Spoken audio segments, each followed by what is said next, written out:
వేల మందిని ప్రొఫెషనల్స్ గా మార్చిన ఇనోమాటిక్స్ తో మీరు కూడా మీ డ్రీమ్ కెరియర్ ని ఇప్పుడే స్టార్ట్ చేయండి. కానీ కస్తూరి గారు ఫ్రాంక్లీ మీకు అడపదడప కాంట్రవర్సీస్ వస్తుంటాయి కదా. మీరు రజనీకాంత్ గారిని ఒక్కసారి విమర్శించారని, అలాగే అజిత్ గారితో మీకు గొడవ అయింది. అజిత్ గారితో గొడవ అవ్వలేదు. అంటే ఆయన ఫ్యాన్స్ ఏదో మిమ్మల్ని ఏదో మాటలంటే మీరు కూడా వాళ్ళు తిరిగి అవునండి తీవ్రంగా మాట్లాడినారు. నా క్యారెక్టర్ అయితే అదేనండి. ఇప్పుడు కూడా ఎందుకు నాకు ఇలాంటి కాంట్రవర్సీస్ వస్తున్నాయి, నేను ఒక సమస్య అంటే లేదు. నేను ఒక టాపిక్ ఉంటే ఇప్పుడు ఎక్కడైనా స్పెషల్లీ లేడీస్కి ఎక్కడైనా ఒక అన్యాయం జరుగుతుంది లేదా ఎక్కడైనా ఒక తప్పు జరుగుతుందంటే నేను ఎప్పుడు నేనే first I not only do I talk, I take action also. నేను నాకు దెబ్బ తగలాలని కాదు.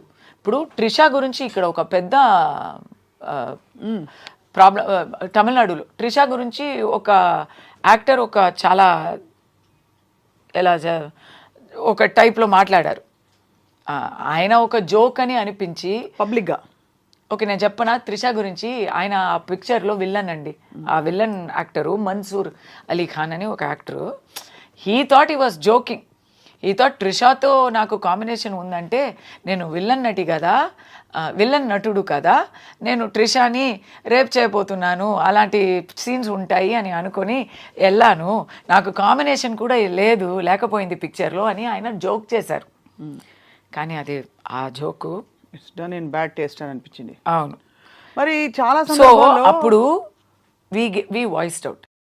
ఒక సందర్భంలో సేమ్ త్రిష, ఇప్పుడు నాకు కాంట్రవర్సీ అని అనుకోకండి, అందరికీ వస్తాయి. ఏం చెప్పకుండా ఉంటే కూడా వస్తాయి. ఎక్కడో ఒక మూలలో తను పని చూసుకొని అక్కడ ఏదో చేస్తున్న త్రిష గారికి ఎవరో ఒక పొలిటికల్ లీడరు రిసార్ట్లో మేమందరూ ఉన్నప్పుడు వీళ్ళందరూ ట్రిషానే అడిగారు కదా, ట్రిషానే పిలిపించారు కదా అనేసారు. దీంట్లో ట్రిషా తప్పేముంది?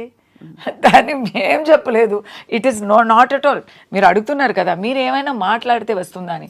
మాట్లాడకపోతే కూడా లైమ్లైట్లో ఉండే వాళ్ళకి వస్తుంది, వచ్చింది పాపం త్రిషాకి. I was the first person to stand for her and then everybody up to Chiranjeevi garu everybody stood for her. అది నెక్స్ట్. ఇప్పుడు సమంతకి వచ్చింది కదా, వచ్చిందా?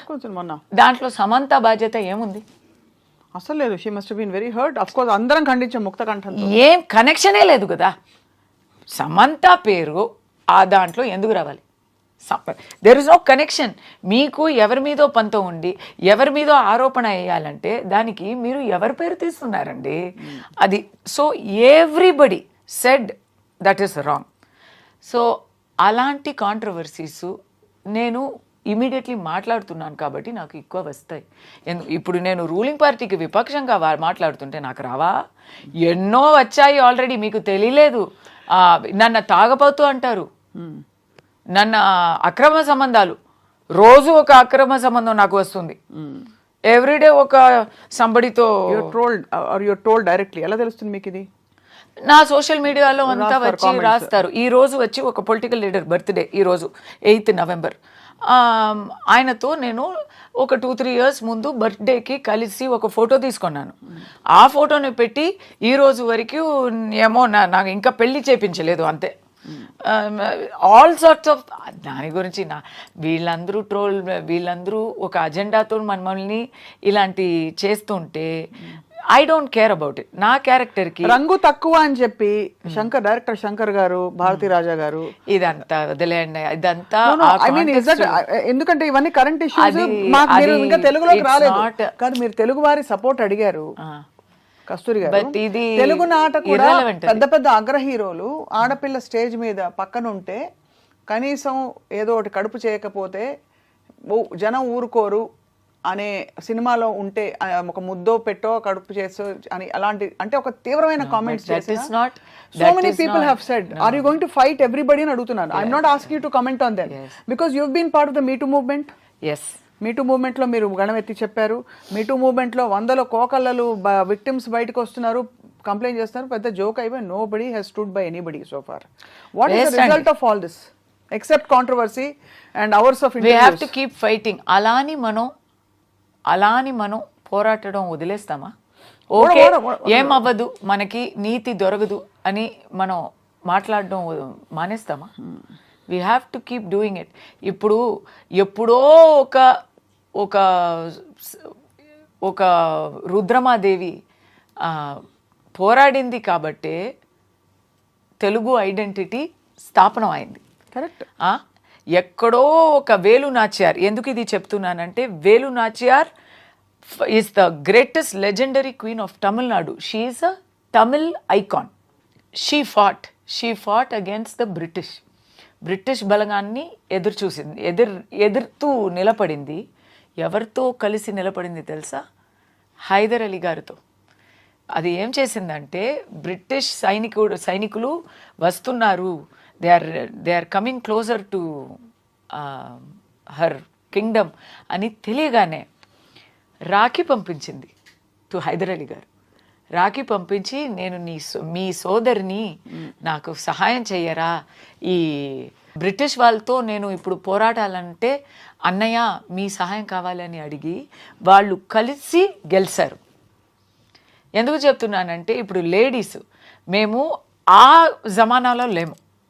అప్పుడు వేలు నాచియార్ గెలిచింది కాబట్టి ఇప్పుడు తమిళనాడులో లేడీస్ ఆర్ ఫ్రీ. లేకపోతే we will still be not having that kind of freedom. ఇక్కడ ఒక రుద్రమాదేవి ప్రభుత్వం చేసింది, అధికారం చేసింది కాబట్టే చేశారు కాబట్టే ఇక్కడ ఒక కల్చర్ ఉంది. ఇక్కడ మొట్టి పూజలు చేయగలము. It is not there in anywhere else in India where ladies can pray to the గర్భగుడి. It is only here. So ఎందుకు చెప్తున్నానంటే, ఇలాంటి సోషల్ రిఫార్మ్స్ ఎక్కడి నుంచి వస్తాయి? We have to keep fighting. ఈ రోజు దొరకలేదు నీతి అని చెప్పి మనం ఊరుకుంటే, రేపు వేరే నాకు ఒకటి జరిగితే అందరూ ఊరుకుంటారు కదా. బట్ మీరు నిజంగా వేరే వనితే ఇండస్ట్రీలో సర్వైవ్ అవ్వడం, అప్పుడు పెద్ద పెద్ద తలకాయలతో పెద్దవాళ్లతో నేరుగా ఢీ కొనడం Kasturi garu is not a small thing. And Rajini గారి గురించి నేను అంత పెద్దగా ఏం తప్పు చెప్పలేదు. ఆయన పాలిటిక్స్కి వస్తానని చెప్పినప్పుడు ఈయన ఏంటండి పాలిటిక్స్ అని ఎన్నో రోజులుగా చెప్తున్నారు అని కమెంట్ వేశాను. తర్వాత నేను రజనీ గారు పిలిచి ఆయన కోసం వెళ్ళి మాట్లాడాను. He made me his spokes person. నేను ఇలా వస్తాను అని చెప్పి చాలా నాతో మాట్లాడేవారు. I was a spokes person. కానీ ఏం జరిగింది? రాలేదు ఆయన. నేను చెప్పినట్టే జరిగింది. ఎందుకు చెప్తున్నానంటే, కాంట్రవర్సీ మీరు నయనతార గురించి మాట్లాడారు, శంకర్ గురించి మాట్లాడారు. నేను చెప్పింది అంత నిజమే కదా. అది ఎందుకు మీకు అనిపించట్లేదు? ఇప్పుడు ఎందుకండి అది పోనీ మళ్ళీ కస్తూరి గారు మాకు దొరకరు కదా. పోనీ let pass be pass. But నేను చెప్పిందే అప్పుడు కూడా కరెక్ట్గా వచ్చింది. ఎప్పుడు ఒక విషయం చెప్పనా, అందరికీ నచ్చినట్టు అబద్ధం చెప్పడం చాలా ఈజీ. లేదు, ఏం చెప్పకుండా ఉండడం ఇంకా ఈజీ లేదు. ఇప్పుడు అబద్ధం చెప్పడం కన్నా ఊరుకోవడం ఇంకా దారుణం, ఇంకా బీభత్సం అనేది నా ఆలోచన. బట్ ఎందుకు ఏదో ఒక అరాచకం జరుగుతుంది, ఒక అన్యాయం జరుగుతుంది మా కళ్ళు ముందే అంటే అది చూసినా చూడనట్టు అలా వెళ్ళిపోతే అది అరాచకం జరిగినప్పుడు మాట్లాడాలి. కరెక్ట్ కస్తూరి గారు. బట్ అదర్వైజ్ జనరల్ గా జరిగే విషయాలు, అనేక విషయాలు విచ్ డజంట్ రియలీ ఇంపాక్ట్. అవునండి. ఇప్పుడు డొనాల్డ్ ట్రంప్ గెలిచారు, దానికి కూడా మాట్లాడాను.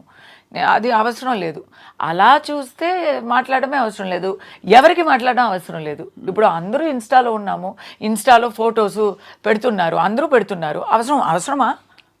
ఖచ్చితంగా సమాజానికి, సోషల్ రిఫార్మ్కి అలా we never know where it will become. అదే what will become. But you should voice out. You like to express yourself. కాదు, దాని మాత్రం కాదు. ఇప్పుడు నేను ఈ రోజు ఫోటో పెట్టలేదంటే మర్చిపోతారు కదా. They will ask. We have to be in contact with our people, with our world.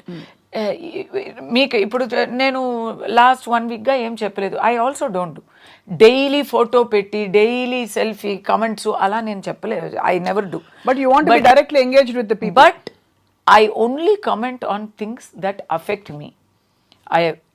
Something strong ఉంటే నేను క్రికెట్ గురించి, క్రికెట్లో ఇప్పుడు న్యూజిలాండ్ ఇండియా సిరీస్ అయింది, దాని గురించి నేను కామెంట్ కూడా చేయలేదు. ఎందుకంటే అంత వర్స్ట్గా ఉండింది. So I didn't even feel like typing. ఎందుకు మాట్లాడుతున్నావు, మాట్లాడక ఊరుకుంటే బెటర్ కాదా అని చెప్తే, మాట్లాడుకుంటే ఇప్పుడు వరకు జరిగిన రిఫార్మ్స్ ఏవి జరిగేవి కాదు. సో అయితే మాట నుంచి వచ్చిన మాట నుంచి తప్పులు వచ్చినా పర్లేదు, మాట నుంచి సమస్యలు వచ్చినా పర్లేదు, కానీ మూకగా మాత్రం ఉండకూడదు. అంతే, ఉండకూడదు. ఎందుకంటే అప్పుడు ఏం చెప్తారు తెలుసా, నువ్వు అప్పుడు మాట్లాడలేదు, ఇప్పుడు మాట్లాడలేదు, అప్పుడు మాట్లాడలేదు, అప్పుడంతా ఊరుకొని ఇప్పుడు నీకు వచ్చినప్పుడు మాత్రం మాట్లాడుతున్నావా అంటారు. కాబట్టి వెల్ వ్యాలిడ్. అంటే మీరు నేను విమర్శాత్మకంగా అడగలేదు కస్తూరి గారు. I really wanted to understand. మీరు తరచుగా యువర్ కోటింగ్ కాంట్రవర్సీ అని. ఉదాహరణకి మీరు అన్నది పాయింట్ 100% రైట్. హీరోయిన్ తెల్లతోలుతో ఉండాలి, 16 ఏళ్ళు 18 ఏళ్ళు ఉండాలి. హీరోలు అంకుల్స్ గ్రాండ్ ఫాదర్స్ అయిపోయినా కూడా అది ఇండస్ట్రీ నామ్ ఇండియాలో ముఖ్యంగా. అవును, దానికి భాషలు కాదు, తెలుగు సినిమా, తమిళ సినిమా, అందరూ అంతే. Everybody it's all like that. So did you have a problem ever where you were judged or one of your interview headlines was too young for Rajinikanth, too old for ఇంకొక hero Vijay అని చెప్పి. నేను when I came back first, this is not my first come back. నాకు first time పెళ్ళి చేసుకొని వెళ్ళి తర్వాత నాకు ఒక అమ్మాయి పుట్టి నేను వచ్చాను. అప్పుడు కాలా పిక్చర్కి నన్ను హీ వాంట్స్ టు కాస్ట్ మీ, ఏమేమో ట్రై చేస్తున్నారు, బట్ ఆ క్యారెక్టర్ ఈశ్వరీరావు గారు చేశారు. ఈశ్వరీరావు గారు కొంచెం ఫిట్ అయ్యారు. నేను ఇప్పుడే ఇలా ఉన్నానంటే అప్పుడు 10 years ముందు కదా. So it was not working out for him. And mister Ranjith the director wanted to cast me so badly. He is saying, నువ్వు ఇలా ఉన్నావే అమ్మా, can you please gain weight within 15 days అంటే నేను ఏం చేస్తానండి. సో అక్కడ ఎందుకంటే ఆ క్యారెక్టర్ అయితే రజనీకాంత్ పక్కన as his wife, as the mother of 3 grown-up adult children. And they are also well grown up. They are not teenagers. And he's a tata. He's a మనవాళ్ళు ఉన్నారు, మనవరాలు ఉన్నారు. సో ఆ క్యారెక్టర్కి నేను ఫిట్ అవ్వలేదు. కానీ విజయ్ అంటే, అయ్యో విజయ్ మీరు సీనియర్ కదా విజయ్కి నాకు సేమ్ ఏజే, బట్ మీరు సీనియర్ కదా విజయ్కి అని చెప్పి అక్కడ అలా అవుతుంది. ఇలాంటి తిరుశంకు స్వర్గాలు ఉంటాయి.